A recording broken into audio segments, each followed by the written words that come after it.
गसाइगावनि बावलागुरियाव बर'नि बिर जोहोलाव दैमालुनि मुसुखा बेखेवदों। क'क्राझार जिल्ला सिंनि गसाइगाव महकुमानि बावलागुरि गुदि फरायसालिनि खाथियाव जोहोलाव दैमालु हानजानि नाजानाय आरो सुनिल ब्रह्म, चन्दन बसुमतारी आरो समेरानि ब्रह्ममोननि राङारि दान होनायजों बर'नि बिर जोहोलाव दैमालुनि गोदानै बानायनाय मुसुखाखौ दिनै फुंबिलि समाव गसाइगावनि समाज सिबियारि चन्दन एबा बाले बसुमतारीया बेखेवनानै होयो। गुबुन फारसेथिं बर'नि बिर जोहोलाव दैमालुनि मुसुखाखौ बेखेवनायनि उनाव समाज सिबियारि चन्दन बसुमतारी आरो जोहोलाव दैमालु लाइमोन हानजानि आफादगिरिया खौरां बिजोङाव ओरैबायदि बुङो। सिगाङावनो आङो दिनैनि जे दिनावहाय नैबे रादाब नायगिरि रायजो राजा नोंथांमोनखौ आङो बे समाव हामबायनानै आरो आंनि अननाय आरो सिबिनायखौ जासिहरग्रोयो। दिनैहाय नैबे बावलागुरि गामियावहाय दिनै मोनसे जे थांखि लानानै जे प्रग्रामखौ बानायदों, बे प्रग्रामा जाहैबाय बे जोंनि मोनसे बर' जाथिनि सासे मुंदांखा सासे बिर जोहोलाव दैमालु जोहोलावनि जे रुंसारि जालांनाय जे मुसुखा गायसनदोंमोन, बेखौ दिनैहाय आं गायसनगिरि हिसाबै दिनै बेखौ आङो बेखेवना होनाय जाबाय। जोंनि बेयाव गामिनि माखासे गावबुराफोर एबा दैदेनगिरिफोर साफ्रोमबो लोगोसे थानानै दिनै बे हाबाफारिखौ मोजाङै मावनायजों लोगोसे दिनै बेखेवना होफैनाय जाबाय। बेनो दिनैहाय जोंनि गेजेरावहाय दिनै बे जोंनि जाथिनि जे सानसे समाव सासे मुंदांखा सासे जोहोलाव दैमालु मानगोनां बिथाङा जोंनि गेजेराव दङमोन सिगांनि समाव जोनोम जाजेननायनिफ्राय, आरो बियो दिनैहाय जानुवारि 9 थारिख 1255 सनावहाय बिथाङा रुंसारि जानानै थांबाय।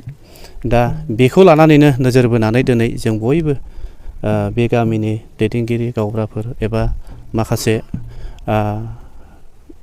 माने बिबान गोनां रायजो राजा नोंथांमोनखौ लानानै दिनै बे हाबाफारिखौ मावनाय जादों, बेखेवनाय जाबाय। दिनै आं दिनैनि गेजेराव बेखौनो बुंनो सानबावदोंदि दिनै मानगोनां दैमालु जोहोलाव बिथाङा रुंसारि जानानै थांदोंब्लाबो, नाथाय बर' जाथि हिसाबै दिनै आं बेखौनो बुंनो सानदों, दिनैनि बे रादाबनि थ्रुयैहाय जोंनि सारा प्रिथिबियाव जोंनि बर' जाथिनि सासे मुंदांखा सासे बियो सासे जोहोलावमोन।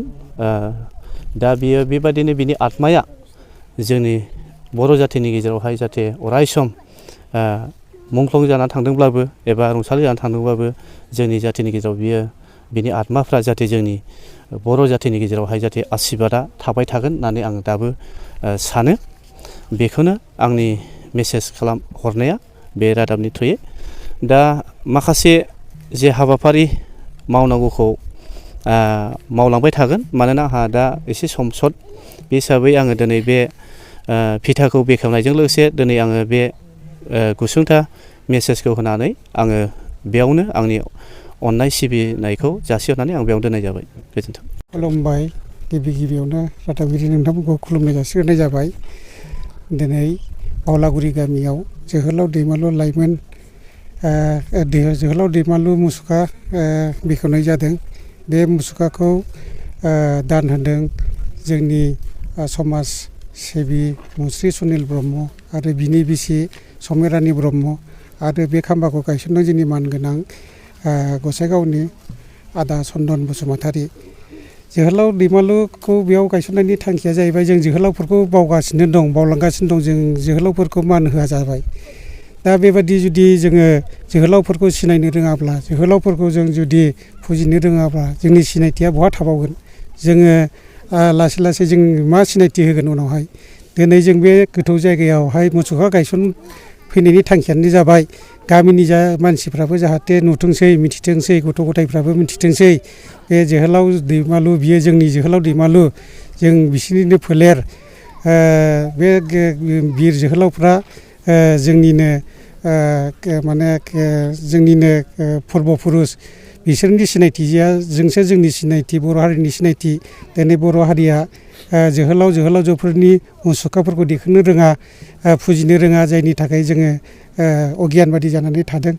दा जों खावलायो बर' हारिखौ जोङो पर्बपुरुषफोरखौ फुजिनो रोङाब्ला जोहोलाव जोहोलावजो राजा महाराजाफोरखौ जोङो सिनायथि रोङाबा गोसोआव लाखिनो रोङाबा जोंनि महापुरुष मान गोनां लिरगिरि दैदेनगिरिफोरखौ जोङो सिनायथि होनो रोङाबा मान होनो रोङाबा जोङो जोंनि गेजेराव गुलाय गुजाय आरो जोंनि खौसेथिया गोमालांगोन आरो बेबायदि जायोब्ला जोंनि बे बर' हारिया लासै लासैनो गोमोरलांनायनि लामायाव फैगोन।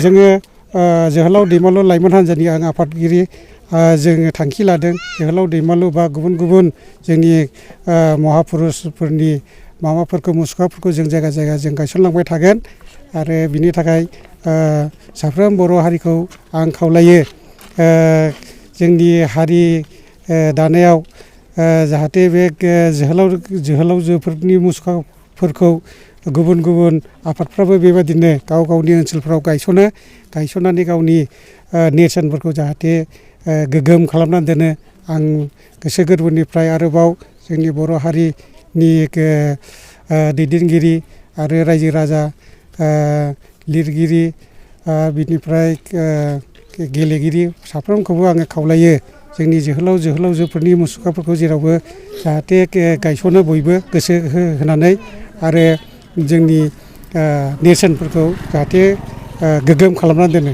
बेखौनो बुंनानै आङो आंनि बुंनायखौ फोजोबनाय जाबाय। गोजोन्थों।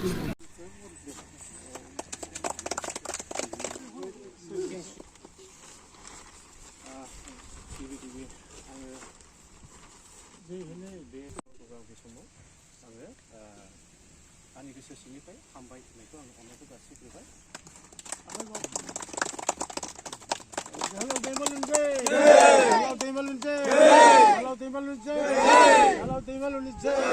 जय बर' हारिनि बर' हारिनि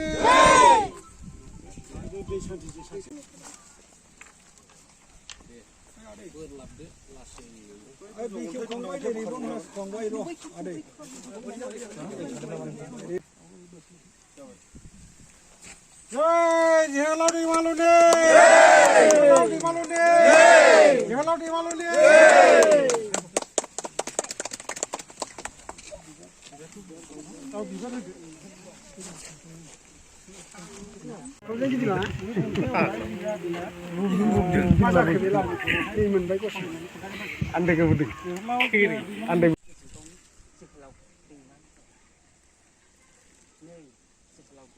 लंपेन्टाव नांगोन हनै दुबा